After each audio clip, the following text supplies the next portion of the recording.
Shadows in the Dark. On a cold night, in December 1973, Michael lived alone in an old house on the outskirts of Sacramento, California. The storm was raging fiercely, with heavy rain pouring down, making the night seem longer than usual. Michael had recently moved into the house after securing a job in the city, believing that solitude would be his best companion. However, he soon began to feel something strange. That night, while sitting in the living room reading an old book, he heard unusual sounds coming from upstairs. The sounds were faint footsteps, followed by silence. Michael was frightened for a moment, but tried to reassure himself, thinking the noise might just be the wind or something else.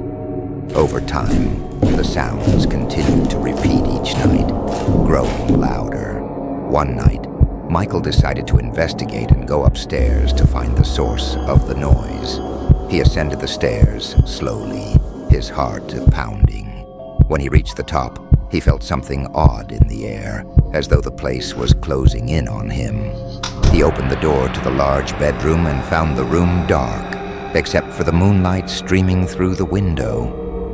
Despite the darkness, Michael noticed something strange. Shadows were moving across the walls, as though they were dancing in the darkness. He tried to approach, but he felt a heavy pressure on his chest, as if some unseen force was preventing him from getting closer. Suddenly, a strange face appeared in the reflection of the mirror. It was a distorted face, with wide, featureless eyes. Michael screamed in terror, but his feet wouldn't move. The face quickly vanished, leaving the room in chilling silence. After that incident, Michael could no longer sleep at night, as the disturbing noises echoed in his ears. One day he decided to leave the house, but when he tried to exit, he felt a heavy force hindering his movement. When he looked behind him, he saw that the door was tightly closed, despite having been open earlier. The shadows he saw were just the beginning of a long journey of terror. Eventually, Michael discovered that the house was haunted, and there was no way to escape the spirits that had haunted the place for decades. But the story didn't end there. In the days following Michael's disappearance, the townspeople began to share his story after finding his diary. The book was filled with terrifying details of the shadows and strange noises he had heard, and it described the growing sense of helplessness and fear that consumed him.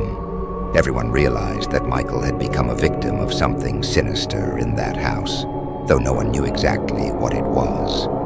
Since then, Michael's house has remained abandoned, but some locals claim they hear his footsteps echoing in the upstairs rooms on certain nights, as if Michael never truly left the place.